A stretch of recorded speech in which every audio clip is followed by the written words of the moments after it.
Wade and Wade reacts. We reacted to the original Zaku development history video by Kakarot. Then we got some comments telling us to react to the Zaku 2's development history. So let's get into it.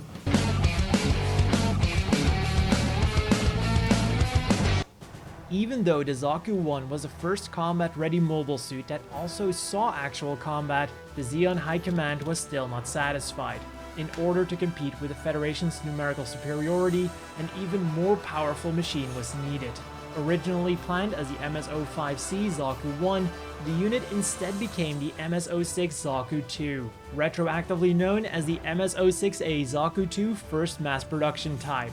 True to its nature, it wasn't a radical departure from the Zaku 1, but still enough to be classified as a whole new suit. The armor was overhauled and improved, the thrusters were upgraded for better mobility, the sensors were enhanced, and it was outfitted with a more powerful Minovsky reactor, which now also required external power pipes. The original color scheme was the same as that of the Zaku 1, but this was only meant as a demonstration paint job and would later be changed to the now iconic Zaku Green. Additionally, a more colorful blue and white version, known as a production version, was used by the Instructor Corps in Site 3. When it came to weapons, it still used the same 105mm machine gun and initial type bazooka as the Zaku 1, but a rack was added with extra ammo.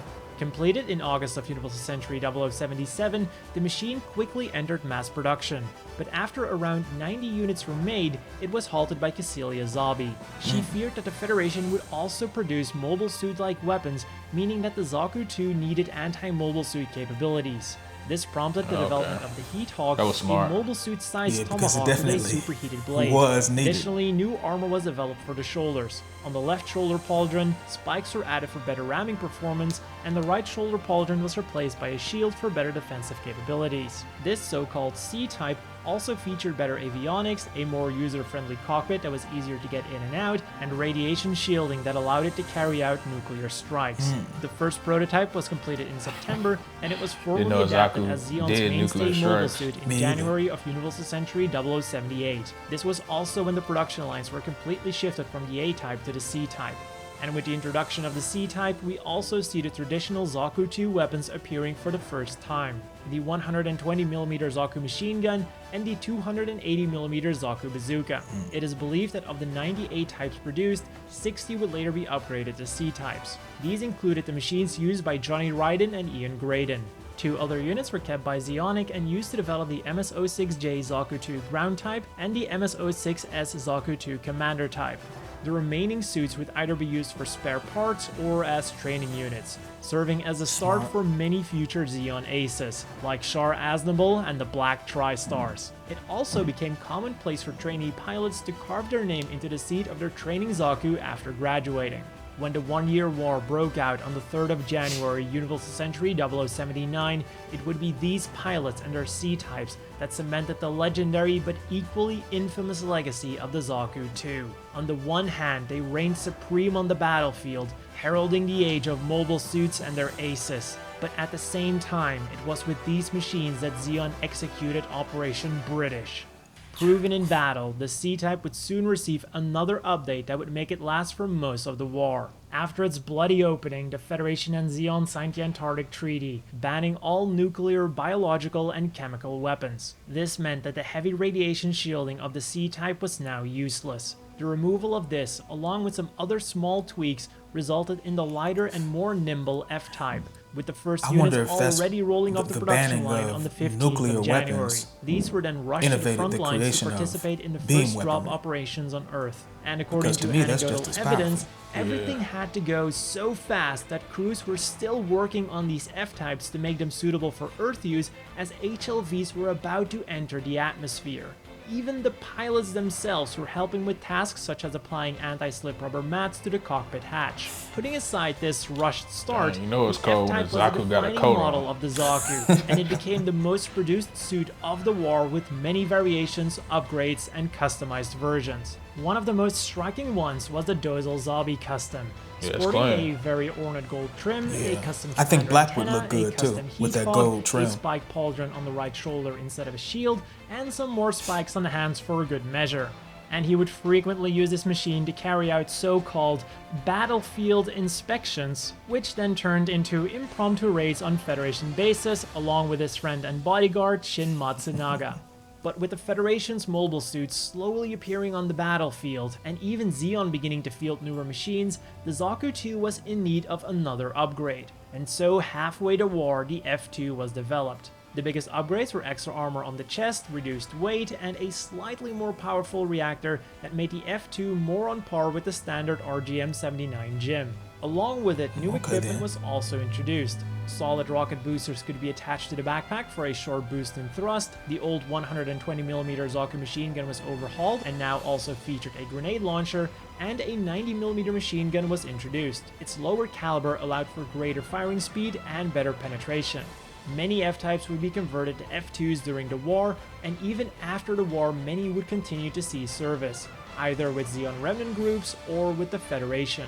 But a lot of non-upgraded F-types were also still out there, and just as the F2 types, these would see use by Zeon Remnant groups, although the F-types would usually be customized to make them more on par with modern machines. One example of this was the Zaku 2 Stutzer, which was equipped with a pair of winch units.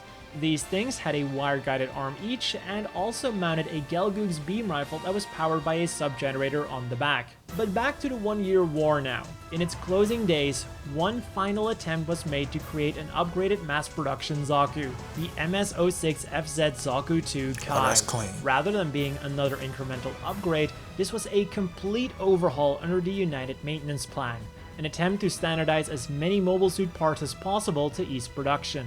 In short, the Zaku 2 Kai was the best general-purpose Zaku 2 around. Yeah, it had better thrust, it used a lighter and more durable titanium ceramic composite armor, its mobility was improved, and it had 3 hand grenades as standard equipment. The only downside was that because of its high performance, operation time was cut in half when compared to the regular F-type.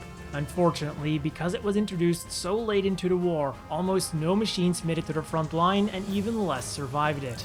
Still, for its short lifespan, 2 variants are known to have existed. The They should Zaku explore head version and that the Zaku B-type, then. which had a head modeled after the German Stahlhelm. One final thing that should be mentioned here is the Skyure. This weapons platform with a giant beam cannon mounted on it was designed to be operated by Zeon mobile suits. now we And talking. in practice, this meant that during the 1-year war, it was most I don't think often I've ever manned seen by a that one Zaku in 2. action, though. The power of the beam cannon was second to none, and it was also one of the 2 only beam weapons that the Zaku 2 Yeah, that's the could one I use. want. The other one being the beam bazooka that is most often linked to the Rig Dom. There is still one mass production Zaku 2 variant that we haven't covered yet, the MS-06J Zaku ground type. But just like the F-type, the J-type has a lot of variants and developments. So instead of ramming it all into this video, we'll be having a look at the ground Zakus next time. I think it's only right that we watch the video on the ground Zakus and their upgrades and development history next.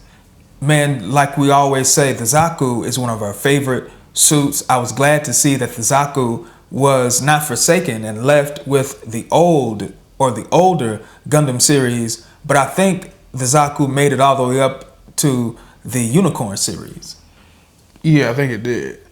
And let us know what's your favorite Zaku down in the comments too. Because my favorite one was the last one he named that can mount up on that platform that can move through space, and it had a cannon on there. Then it also had the beam rifle, the long range beam rifle he said was associated with the Galgoog. I definitely, if I was in the war, I definitely would need to survive long enough. I was on the Zeon side to get that upgrade. Yeah, me too. Because with that upgrade, you can be far away from battle and still be effective, because that beam bazooka, like he said, was second to none when it came to power. So you could do a lot of damage from far distance and be relatively safe in the war. Of course, much safer than those who have to get up close and personal with the enemy. Yeah, the Zaku is my favorite suit. When you think about Gundam, that's one of the suits you think about.